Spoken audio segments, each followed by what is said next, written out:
Your next vehicle from Community Motors of Mason City. Great service from 3 locations: Community on Monroe, Community Motors Westside, and Mason City Ford. 10 new franchises and hundreds of vehicles to give you more choices. Plus, Community offers an exclusive 3-3 warranty on pre-owned vehicles and 10-year, 250,000-mile warranty on new. Need more reasons why?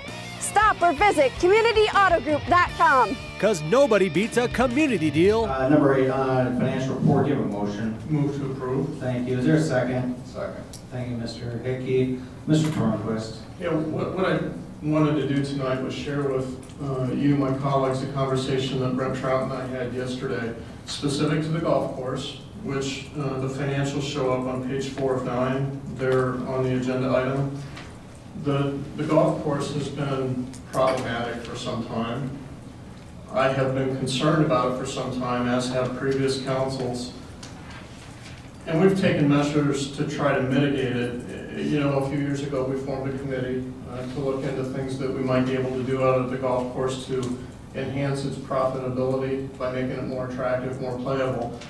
If you look at the financials in the report, we're right now $75,000 in the hole, and at current projections for what we're running on a monthly basis, by the time we get to January, we'll probably be somewhere around $130,000 in the hole, which is about $20,000 worse than we were in January of last year.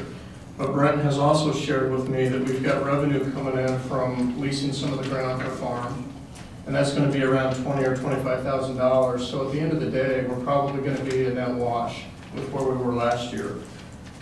My concern is I'm not sure that this is sustainable over time to hope for at best a net wash. We're basically $120,000 in the hole, and quite honestly, we've been there for a number of years, and the golf course is never going to be able to dig out of that hole. It's been the general fund that's absorbed that hit, and it will probably remain that way. We've talked about a number of things that we might be able to do out there to enhance the course. We've talked about putting in wells, and everything has capital with it. And the fact is, any capital that we spend out there is probably not going to cash flow. That's why we haven't done it.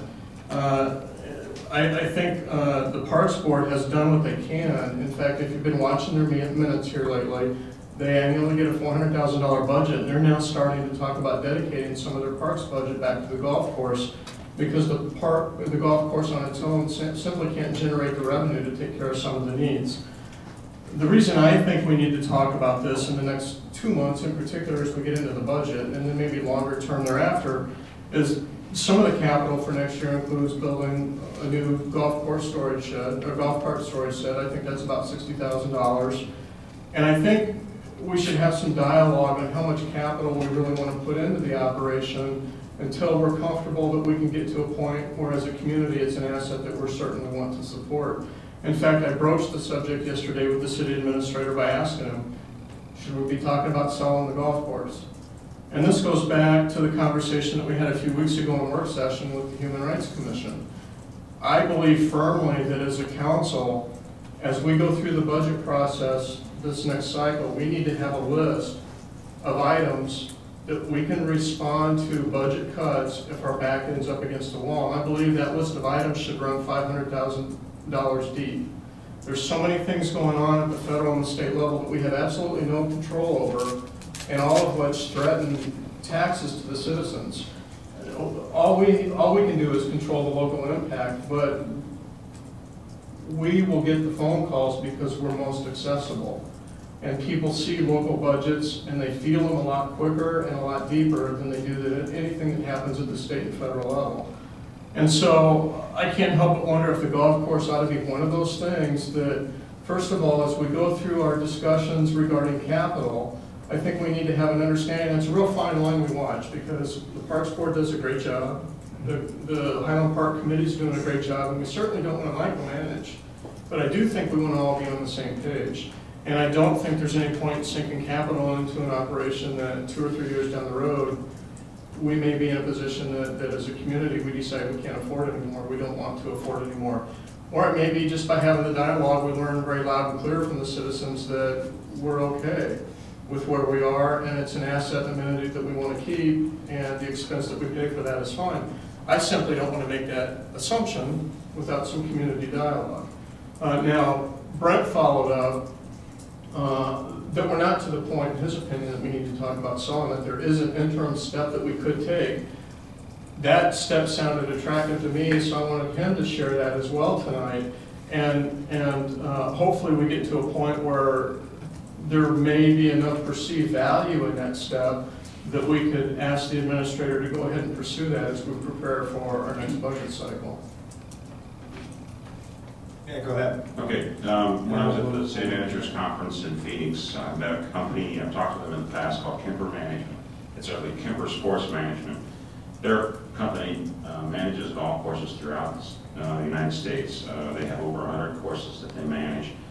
They will come in and manage the course. They'll use the existing staff that we have, but also provide their leadership and experience, their purchasing power, other types of information that they use for marketing courses to turn the course around. And they've been very successful at it. And so I had some discussions with them, just cursory discussions about that possibility, and they're willing to take a look at what they could potentially do for us, whether it be managing or providing some management information that we could use as, then consulting with us, that we could use to determine whether or not there's changes that we need to make within our course. Mr. Hickey, I believe you have the second. Thank you, Mr. Chairman. Them changes, I would, I guess we get to that to a different point.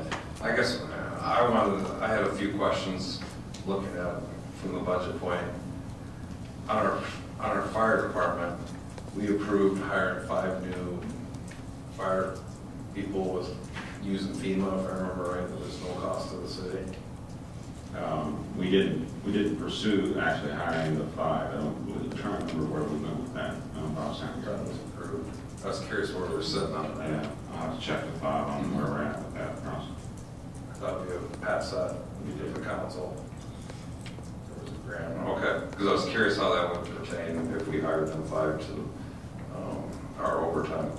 I guess the biggest thing is I see where we're sitting as far as our overtime with police, fire, ambulance. Ambulance is another one I had a question on because they're pretty much self-funded. Correct.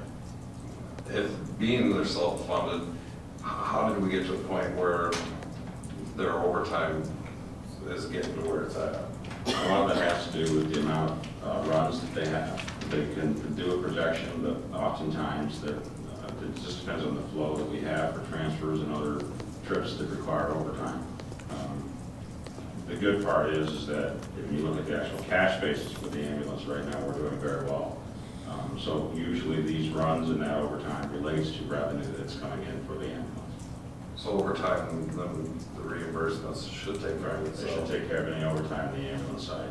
Firefight, on the fire department side, that's an area that you have to watch. There isn't a corresponding revenue related to that overtime. So police and fire we're working on with the department's heads. And they understand the needs, that they understand the amount that they have, and they also understand that there's a requirement that they balance any overtime that they have extra. They need to look at other parts within their budget in order to counteract the extra overtime that they may have. Okay. The other one I had was with, I don't think anybody's here, or human rights. I know we just had a discussion, so I wanted to ask this. How does that work with the HUD grants and things like that? Is that... Are you familiar with it at all? I haven't done any of their grant. Normally with the HUD or the EEOC grants, they have a grant which takes place in October via the federal fiscal year, and they don't know exactly what they're going to get each year. They run a budget and say this is how much we're going to spend for the next year, and then when they get their grant, their following grant, they'll have an idea of what they have coming in for revenues. What happens is, in this instance, with the Human Rights Department, the EEOC, or the HUD, they've actually spent that money above and beyond what they had budgeted, but they're actually going to be receiving revenues, and we'll be amending the budget on that. Okay. So and that was the part that kind of confused me a little bit. When you put in here, this will or may need amended in the future, is that something that we'll have to amend it through the general fund to overcome these additional expenses, or if these grants kick in, but what happens if they don't kick in, then we have to amend it, I guess. They've actually already received a couple of draws on this and are still asking for grant money on this. What will happen is, through the amendment process in May, we'll be bringing forward, because they'll have to have a balanced budget. And to balance that budget, or they can't overspend their budget. The state says you can't overspend it, that's just the way it is.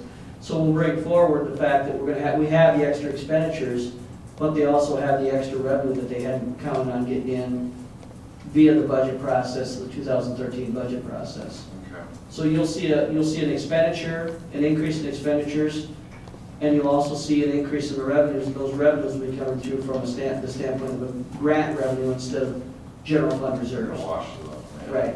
Okay. All right. Thank you.